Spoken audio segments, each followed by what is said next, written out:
Vamos con Molinos Agro, que es la gran industria del campo argentino con más de 120 años de historia. Es una definición de Molinos Río de la Plata a partir de julio del 2016. Tiene 720.000 capacidad de almacenaje sólido, tiene 20.000 toneladas diarias en la molienda, en San Lorenzo, Santa Fe, un puerto de San Benito, 6 acopios y 59.000 toneladas en aceite de soja. Vamos a ver un material que leo bastante cada semana, que es de la Bolsa de Comercio de Rosario.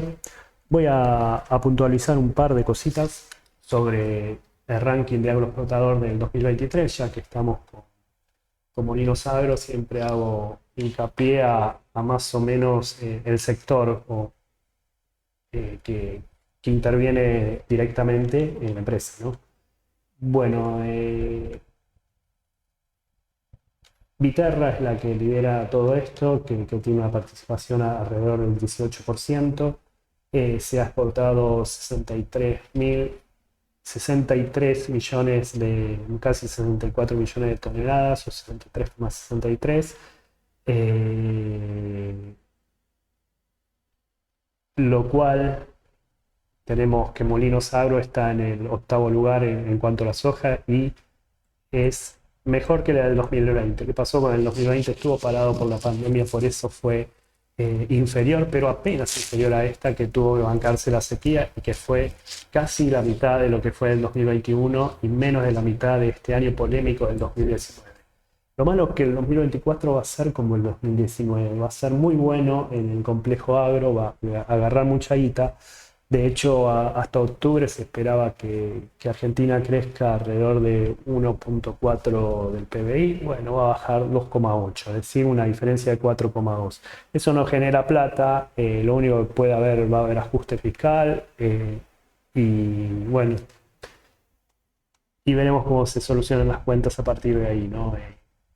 En lo que es actividad no se genera.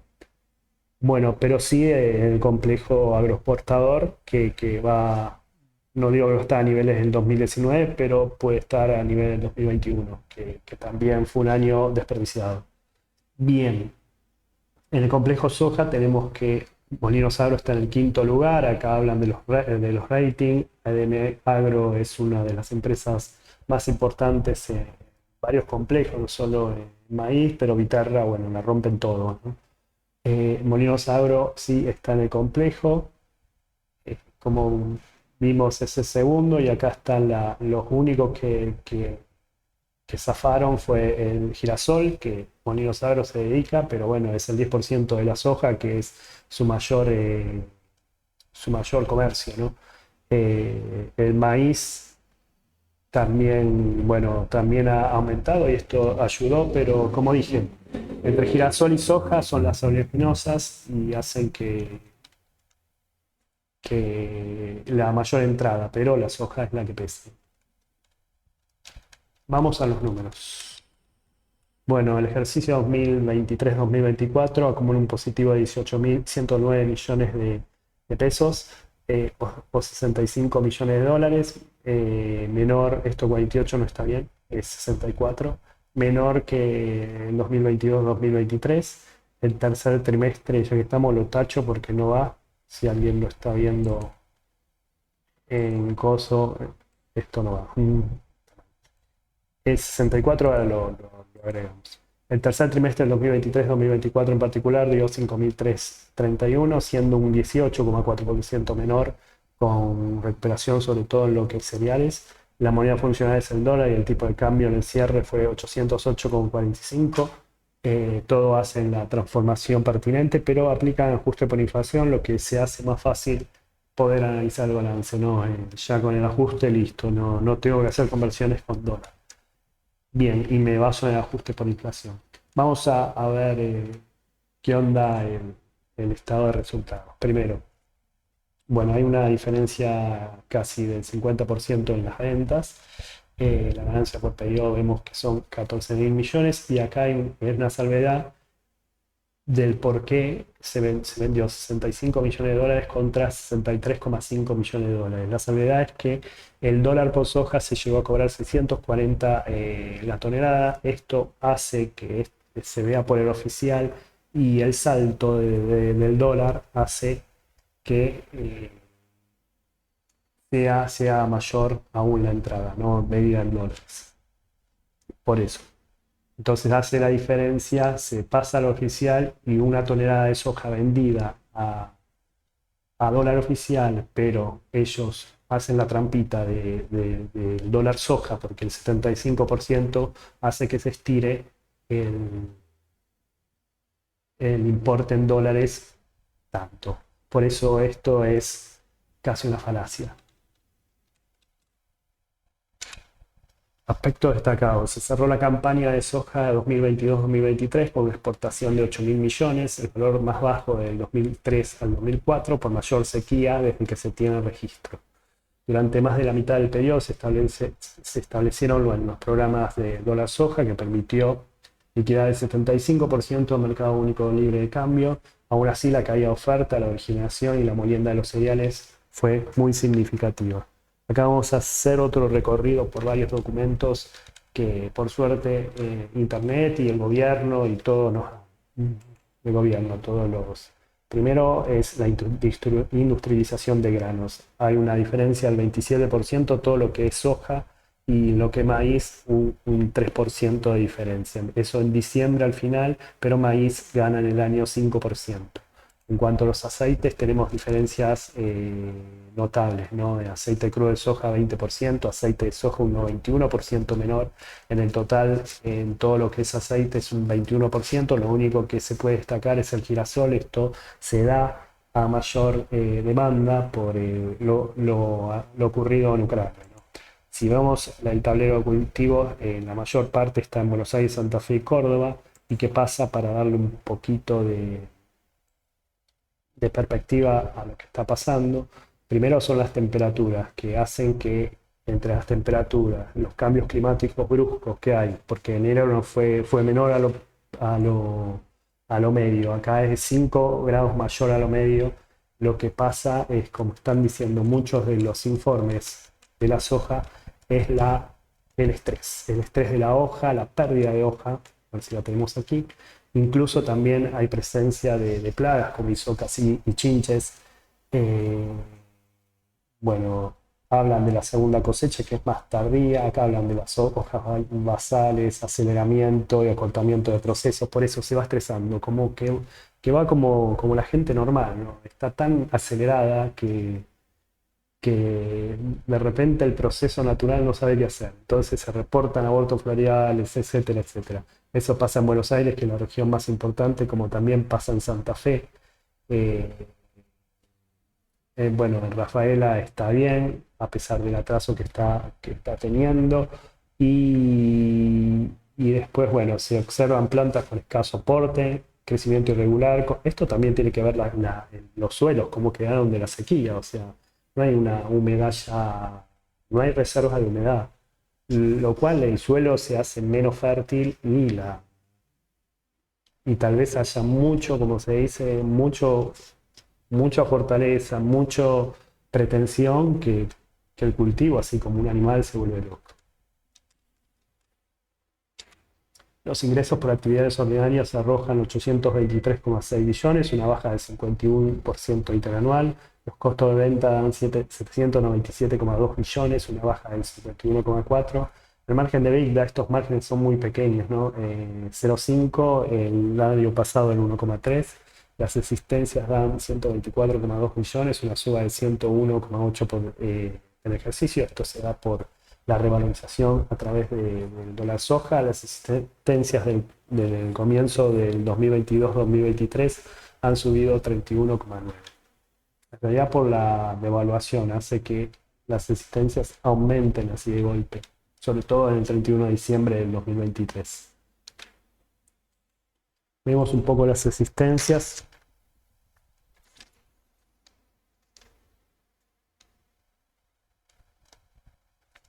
Lo tenemos en la 15 y la 20. Los costos de venta superan el 100% de lo que era al comienzo del ejercicio. El año pasado era menos del 40%, y está dado más bien por los commodities, cereales y productos semi-elaborados valuados a valor neto de realización. Se hace el valor de inicio contra el valor final. El valor final tiene una devaluación que realizó el ministro de Economía. La facturación por venta de oleaginosas y derivados industriales, que es el 84,1% de las ventas, bajan un 53 anual. El segmento cereales baja un 36,2%, factura de exterior el 84% en total y baja un 52,6% interanual. La facturación local baja un 39,8%. Participación en sociedades en un déficit de 2.429 millones, el año pasado da un positivo de 1.936. Esto se da por la baja producción de las diferentes subsidiarias, tanto Renova como Patagonia Bioenergía Holding, la evaluación, que tiene varias empresas en sí, por su holding. La evaluación de inversiones en sociedades es de 611,6 millones. Esto me llamó la atención, ya que pierde casi el 90%. Es decir, si uno tenía una participación de algo, ¿no? Perder un 90% es grosso. Excepto que haya vendido algo antes, alguna participación, pero bueno, eso hay que ver los balances individuales de las subsidiarias, que estarán en estos momentos, que tardan en publicarse. Bueno, vemos los segmentos, repasamos, sobre todo vamos a ver algo que no dijimos, que son los porcentajes brutos o los márgenes brutos. Los cereales dan 2,8 y 3,3, suman un 3,2, y los cereales anduvo muy bien en este trimestre, dando un margen bruto de 16,8. El año pasado también dio un buen margen, pero bueno, los márgenes de este año superaron en casi un punto en los 9 meses y en un punto en la comparación del tercer trimestre. En el mercado exterior hay una baja de alrededor de 750 millones de pesos. En lo local, la baja es 90 millones de pesos. Teniendo lo que dije de las empresas subsidiarias, acá está la devaluación de la empresa desde el inicio del ejercicio, que valía 5.000 millones, ahora vale 611 millones, ¿no? Esto se da por los valores patrimoniales negativos que tiene Bioenergía y bueno, y la baja de Renova, ¿no? Acá hay una baja importante en lo que fue en resultados, con una brecha de algo así de 4.500 millones de pesos negativos, ¿no? La brecha. El volumen de molienda de oleaginosas y reducción de cereales es un 36,3% más bajo que el año pasado. El menor de su extinción con Molino Río de la Plata. Esto todavía tiene que soportar la sequía. Veremos qué pasa en el cuarto trimestre. El despacho es de 2, más con el maíz que ya se empieza a vender. El despacho es de 2,56 millones de toneladas, una baja del 37,6. El despacho al exterior es 85,5 del total y es un 39,6% menor al año pasado. El despacho local baja un 23,4. La soja de Chicago promedio en el precio dio 4,78 por tonelada. El año pasado dio, es decir, un 6,5% menor al promedio del año pasado, perdón. Yendo un poco al resumen, primero vemos qué pasó con la molienda. Como vemos, es muy por debajo, son 2 millones de toneladas menos que el año pasado. Y el total de venta lo mismo, 2.100.000 menos que el año pasado. Otra cosa, si sigo acá, es esto, es la baja, viéndolo del San Benito, de la salida del puerto. Hubo una baja de los embarques de granos, no me salía en la palabra, por eso fui ahí, en un 37% con respecto al promedio y un 30% respecto al año pasado de embarque, un 38% menos a partir de la subsidiaria Renova y 27% menos respecto al embarque del año pasado. ¿Qué más acá? Nada más. Vamos con los gastos. Los gastos de naturaleza dan 65.081 millones, un ahorro del 29,3. Sueldos y cargas sociales bajan 7,6. Combustible, energía eléctrica y otros materiales bajan 28,1. Impuestos bajan 22,7, acorde justamente a la menor facturación de todo, ¿no? En general. Bueno, los gastos lo tenemos en la página 16. Y bueno, una baja en combustible de más de 5.000 millones, una baja de impuestos de 3.400 millones y sueldos alrededor de 1.200 millones. Los saldos financieros suman 60.299 millones, 22,6% mayor al año pasado por brecha positiva en diferencia de cambio. La deuda financiera suma 172,5 billones, 185,2% mayor que el inicio del ejercicio por prefinanciación de exportaciones a una tasa mayor a lo que era el inicio del ejercicio, de alrededor de 2 puntos porcentuales más, dando 8,4%. La posición en moneda extranjera es un negativo de 155,3 millones de dólares, reduciendo el déficit en un 50,5% anual por menor deuda financiera. Y el flujo de fondos en efectivo da 9.099 millones, casi 20% mayor por mayores cobros en colocaciones a corto plazo. Viendo los ingresos financieros, se tiene ingresos financieros 72.000 millones menos que el año pasado, pero hay un ahorro de casi 100.000 millones de diferencia de cambio.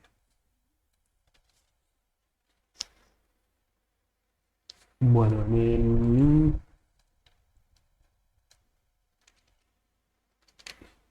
en lo que es deuda, bueno, se destaca 100.000 millones más de 100.000 millones en lo que es prefinanciaciones y exportaciones, dado bueno, en una tasa de interés del 8,39%. Activos y pasivos, se tiene un pasivo en moneda extranjera de 394 millones de dólares contra 239 millones del activo, pero hay un ahorro de más de la mitad en deudas financieras que dan 209 millones de dólares. El flujo de fondos tenemos que sube de 439 millones a 9.099 millones. Esto es principalmente por el cobro de colocaciones en plazo, cuando el año pasado había un pago de colocaciones a plazo por diferentes pases que se hacían, que se imputaron un negativo de 107.000 millones de pesos. La empresa del 2024 se financia con la empresa vinculante PECOM Servicios Energía Sociedad Anónima, que tuvo mucho interés en meter la nariz, para así decirlo, cuando se tiró de privatizar lo que es Atucha y Atucha 2, lo que es energía eléctrica. PECOM tiene cierto expertise en servicios de arreglos, mantenimiento, de centrales, en general, sean nucleares como térmicas, y bueno, es una vinculante con Molinos, con las empresas de Telecompa. Y lo que hizo ahora es pagarés bursátiles que suman 13,5, son colocaciones que no llegan al año, sino hasta 130 días. El primero fue a una tasa de 8 a 10% y ahora bajó la tasa de 3 a 4%, haciendo dos pagarés, uno de 13,5 millones de dólares y el otro 10 millones de dólares. Esto estará reflejado supuestamente en deudas financieras en el próximo trimestre. Y se vislumbran mejores campañas tanto del trigo y del maíz para el año pasado, para el año que viene, pasado ya fue,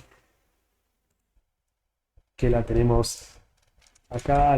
La del maíz va a estar muy por encima del promedio, es decir, la va a romper todita, casi 18 millones de toneladas más que el año pasado y 9 millones de toneladas más que el promedio.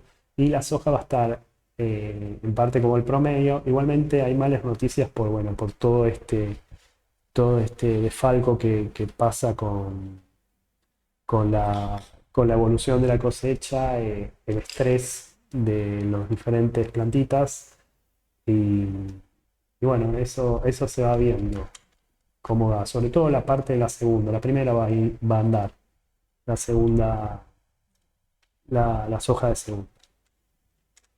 La liquidez va de 1,16 a 1,12, la solvencia va de 0,21 a 0,32, el valor del libro es 2.208.